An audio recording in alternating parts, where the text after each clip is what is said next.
ROHLUPUII bok tlang nula nowi khanin hei Mizo idol top 20 or top 10 ain hlang kai zo talawa at la fel deuh or chu ti ai music video ron bo sei ngal maya lom khop mai athu pu hi MAMTE ti ni a photo hi ma nu ni ti ni mele bo ni sela kan nga thanga lang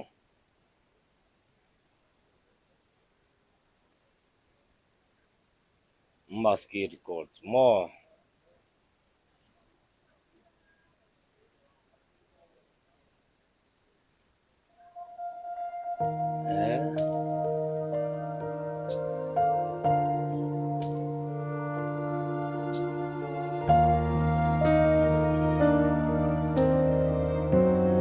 aray maya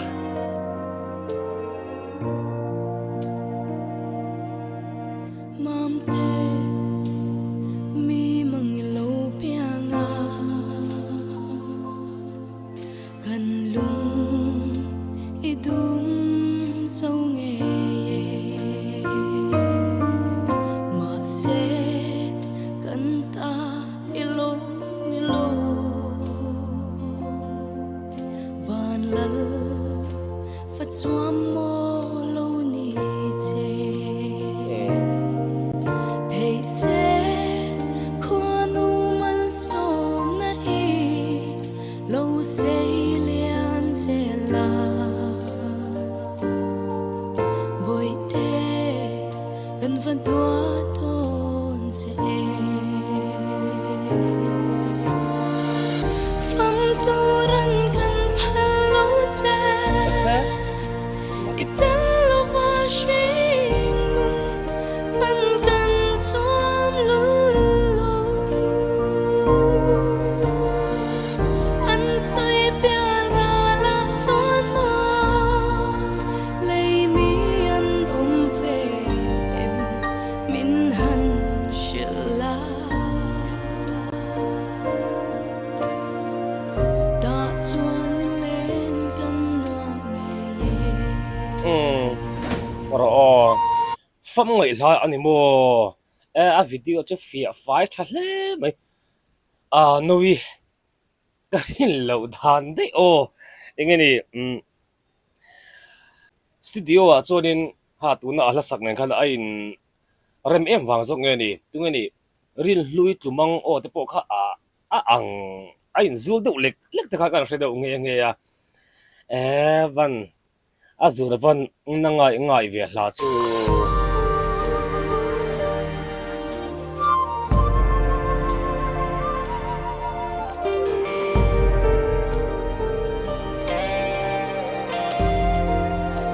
video chu hun lom hle mai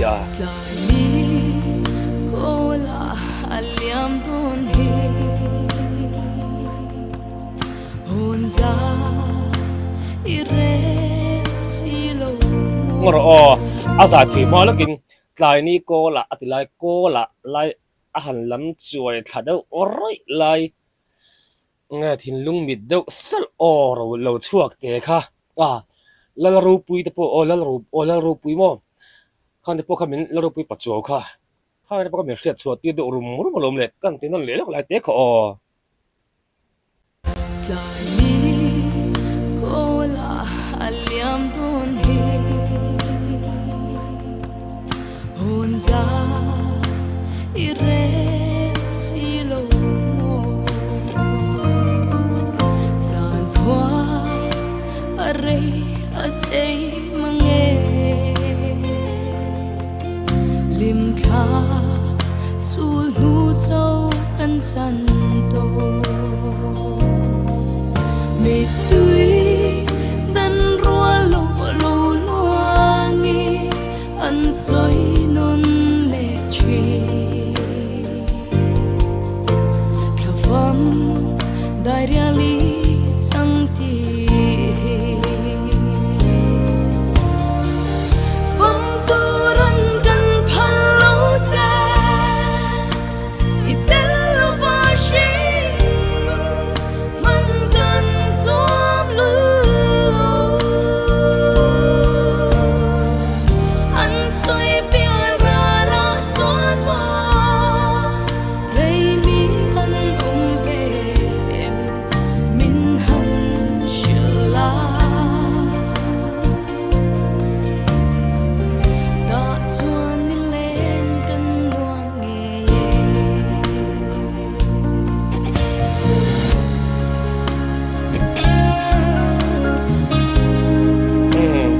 hey novi ROHLUPUII novi o tu zu na nei hle se dio chunga chuan la hi fam ngai la hi ani mela an fapa enni hi aboral aniang chumi aron le kan le angene a khovel hun man ze tur do langai tu reng chung kham engeni ni te po an tlai ni an liama nang ero chu chu tiang huna pochen lo ho zai real to box si lo ten ti sovel kha ni ya nuwi onen of karin lo tewin hei kha khat ya ang tur khan kalo ngai lo wa kan ti deuh mai anga aron sathiam ko ti hei ka se tong do kharin ROHLUPUII pachuau zai ngeni zuapan na sei du na zon na thu ka chiang te chet alo khat yang hla te den khan ngeni asak dan style khamo ain ang de roi gan shle ngala val khor lung lian thlau roi tak em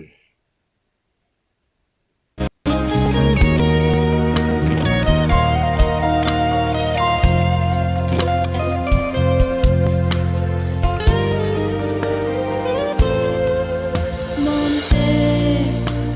idam thei nan ti in MAMTE idam te nan ti ita vui dam kan chung cha dan voi dam kan tong trai Sing mi thiam na le fin na ten ita dam na an khen zo lo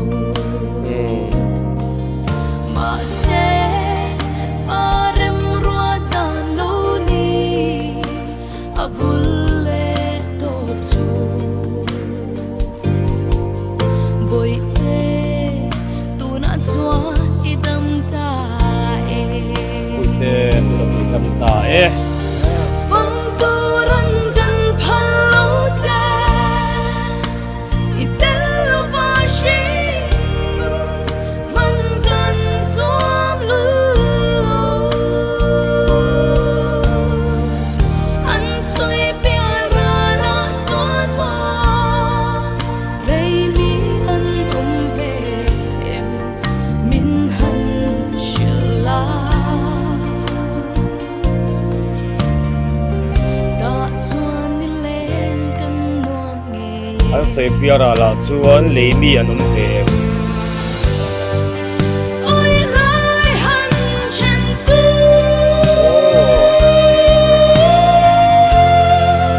tur zo om mang ma van nuai ya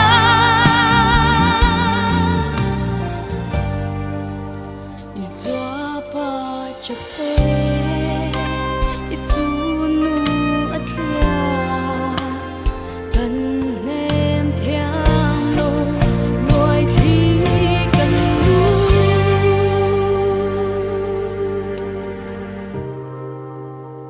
kan song roi chin se don le cha tin phong tu ran kan phal lo cha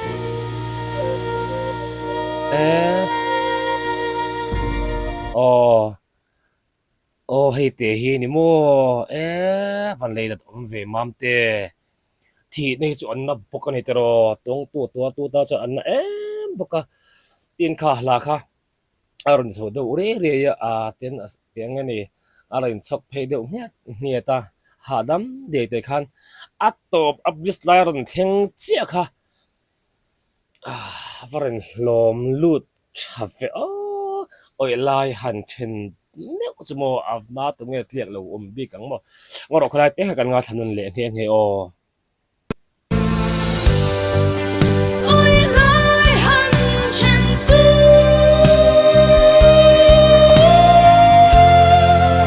tur zo om mang ma van nuai ya in la ren lok to ka video nen hian izwa pa chape ichunu atlia kan ne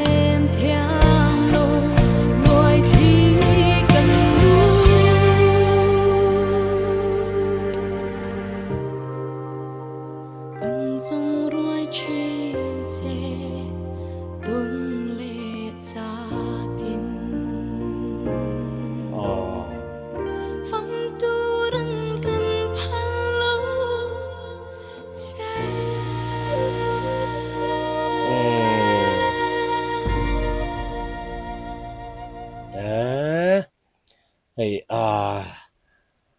MAMTE ai van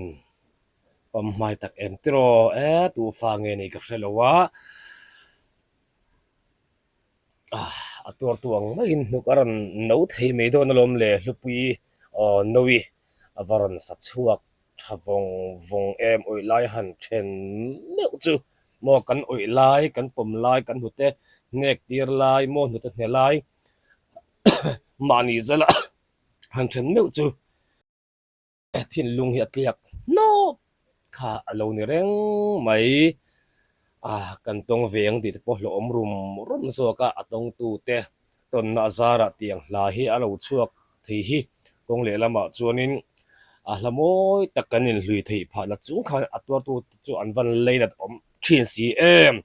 hlupui hlain atum le at khang zong zong ka aron sa chuak thatak zit zet ti ke ma chuan engei in mudan ka hrelawa satu chu aron sa chuak thangang maya mo asa thiam tho tani tero ang po ni sela hlupui nowi kala zel turin zo fala tan hianin zamin to san lo sila tero kala zel sil ti hi kan du tak meu vani in sa vain bye bye ule